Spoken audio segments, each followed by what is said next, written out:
everybody, how's it going? It's Jamie, the crafty DIY guy. Welcome to my channel.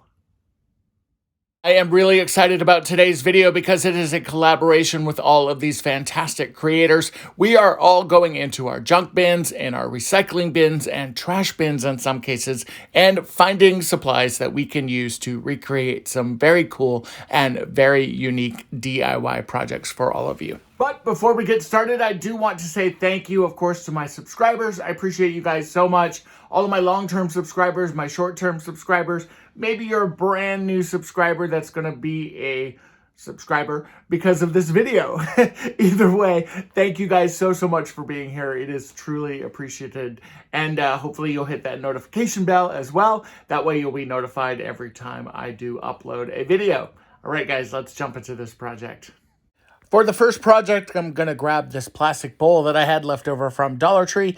This was in the party section, and then some scrap rope. I'm going to take my scrap rope and just simply glue it around the edge of the bowl, starting with a small amount and then just adding small bits of glue as I go around.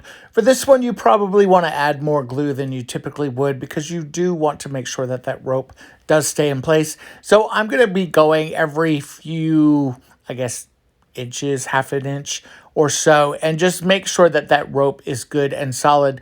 The great thing about this rope, because it is kind of that softer cotton material versus the harder nautical rope, this will kind of squeeze around the edge of the bowl itself. So once you've got that completely covered, then we're going to take it outside and give it 2 coats of my terracotta spray paint. I love this spray paint, and terracotta seems to be the hottest color this summer, so I will link it in the description box for you below. You can find it on Amazon and a lot of different hardware stores.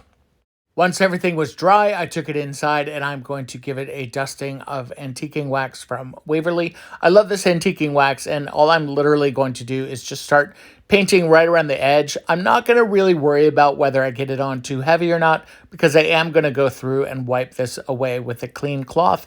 Also, what I love about this antiquing wax is because it never is really permanent. If you do hit an area that is just too harsh or too heavy, you can just continue to blend it with a dry brush or even a dry cloth or towel, and it will take away some of that bright white and blend it a little bit better.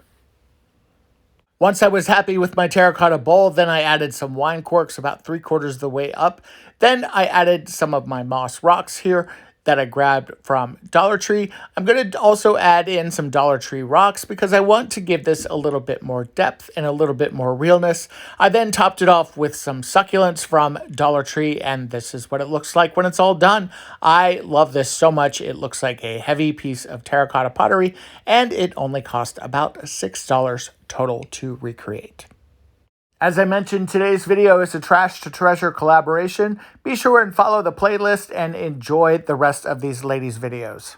And for my next project, I'm going to be using some of these 3D wreath forms that were scraps. As you can see, this one here is broken. And then I had one of the backings from the triangle-shaped shelves or houses that are from Dollar Tree. And then I had some scrap contact paper and some of these wood skewers. So the first thing I'm going to do is take my triangle and cover this in that wood contact paper. I thought about painting it, but I thought that the wood would actually be a really cool contrast for this. So I'm just going to take my contact paper, cut it out in the shape of my triangle here, and then literally just cover this front and back. That way I have a nice clean wooden looking triangle. On the 3D wreath form, they have these little hooks that kind of help hold everything together. We're not going to need those, so I'm just going to twist them off with my pliers. These, by the way, are Lineman Pliers, and they are fantastic. They cut through everything, and I will link them in the description box below if you want to check them out. For the triangle itself, I wanted to make sure that I had a ring that was small enough to cover the triangle completely or to give me that flexibility there. So now I'm going to take my ring and just glue it down to my triangle itself. To do this, I'm going to add a little bit of hot glue in each one of those corners, and then I am going to add a little strip of duct tape along each one of those as well, just to help hold everything together and keep it nice and sturdy. The next thing I'm going to do is take my wooden dowel rod here that I have. This is kind of a squared off dowel rod that was in the scrap drawer, and I am just going to mark it where I'm going to be drilling some holes. I didn't film this part, but it literally was just drilling a hole in each side of that, and then just connecting the wire in like so. I love the way that this looks, and I think that this is coming together very nicely.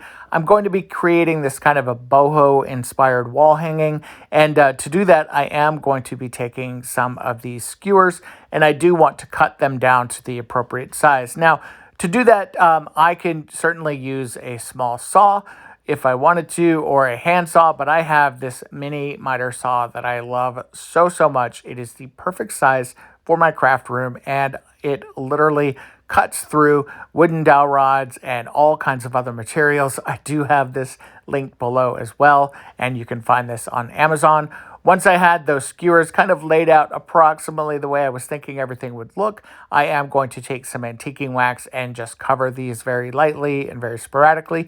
I don't want to completely cover these. I want them to kind of look like they're a little washed out wood, and that's why I'm kind of using that gigantic brush. I'm actually using that gigantic brush because I did not have anything smaller. So forgive me for that.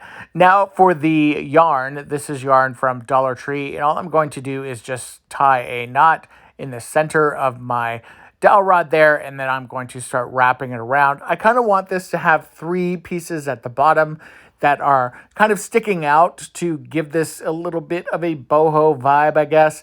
And I'm going to start by putting a thick kind of row of my yarn down the middle. And then once I had that, the thickness that I liked, then I split it off like you see there, adding a little bit of glue on each side of that to kind of help keep those in place. And then I added a second one and then a third one until I had the desired look that I was going after. Once I was happy with the way that the yarn looked, it was time to start connecting everything. All I did was take my skewers here that I had used the antiquing wax on, and I snipped them on the edge with a kind of at a 45-degree angle, so they would stick a little bit better to that wood dowel rod. And as you can see, all I'm doing is adding a little bit of hot glue and literally just kind of gluing them at a little bit of an angle. And then once those are set and in place, it's time to go ahead and connect them to that wooden triangle, or that faux wood triangle, I should say. For that part, all I'm going to do is flip that over again on the back side, and then once again, kind of figure out where I wanted those placed. I added some hot glue and some duct tape and made sure that everything was good and solid. Now that everything is dry, I've got it hanging on the wall. I did add some yarn at the top of that just to hang this from. I really love the way that this looks. I think it's super cool and very cute. Also, if you wanted to add some different colored yarn, perhaps even some wooden beads, you could really make this your own and make it very, very unique for your own home. And for the next project, I'm going to be using some of this rope that I had. This is kind of a nylon rope that's in the hardware section. I also had one of these leftover signs from a Dollar Tree haul. This had like a little succulent or something in it. And then these pieces of metal that are left over from another Dollar Tree sign, they do happen to fit the same size here. Just not sure I'm going to use those. I pulled out that nail that was in the center there. That way it wouldn't stick me when I was using this for my DIY project. And now I'm just going to take this outside and spray paint it. I gave this 2 coats of my white Rust-Oleum spray paint. And as you can see, it definitely took 2 coats because this wood, or whatever this composite is, was actually really, really hard to cover. I then took my rope from the hardware section and just cut 4 pieces that were the same length. Yes, I know I need new scissors. If there is a scissor sponsor out there that would like to send me a brand new pair of scissors, I am happy to take them. Then I went ahead and just glued my 4 pieces of rope in the 4 corners, kind of like so. I'm going to be covering these up with rocks and succulents, so it's not really going to matter.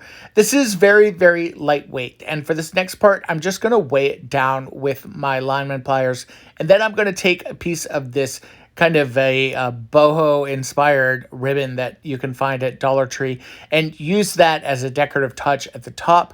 I'm going to take my 4 pieces and using those lineman pliers just to help weigh everything down and keep it even. I'm then just going to wrap that rope right, or that trim right around the top there and just kind of glue it into place. Squeeze it just a little bit after it does cool down a little bit so I didn't burn my hands. And then I just tied it in a knot kind of towards the top and used that as my hanging piece. And this is what it looks like when it's done. I just added some Dollar Tree rocks and succulents and some of those moss rocks again and created this cute little hanging succulent planter that I really, really like. And for my last project, this is a growler that I had left over from this place in my hometown.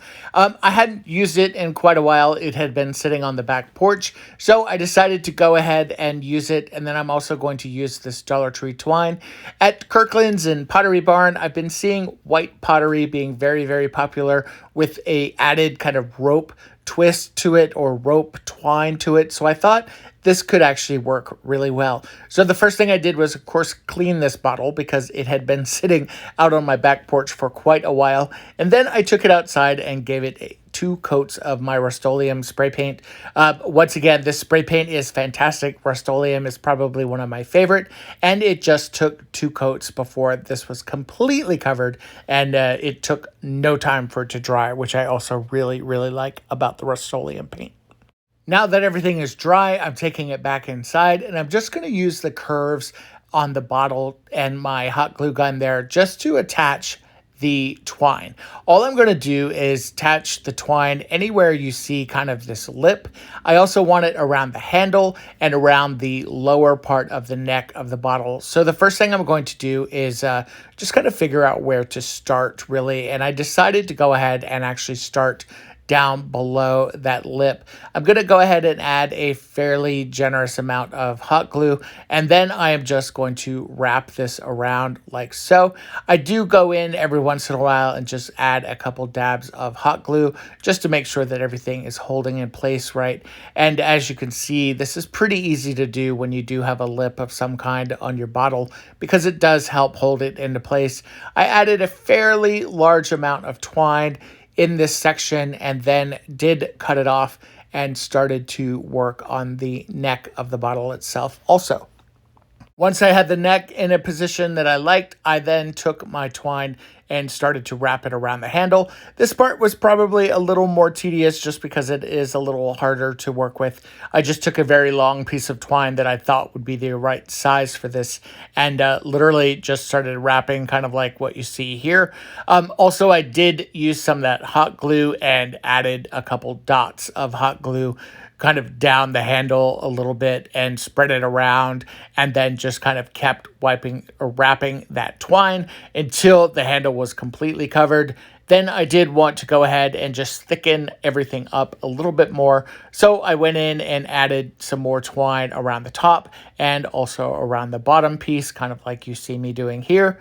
Once that was all set, then I did trim this down and I wanted to cover up that hole where the handle was. You could certainly put that handle or that stopper back on the bottle if you wanted to, but I'm going to be using mine as a planter. So instead, I'm going to take some of this twine or this decorative ribbon that I grabbed from Dollar Tree, and I'm just going to wrap it around and just glue it into place. I love the way that covered and it fits very, very perfectly within the rest of the bottle design itself.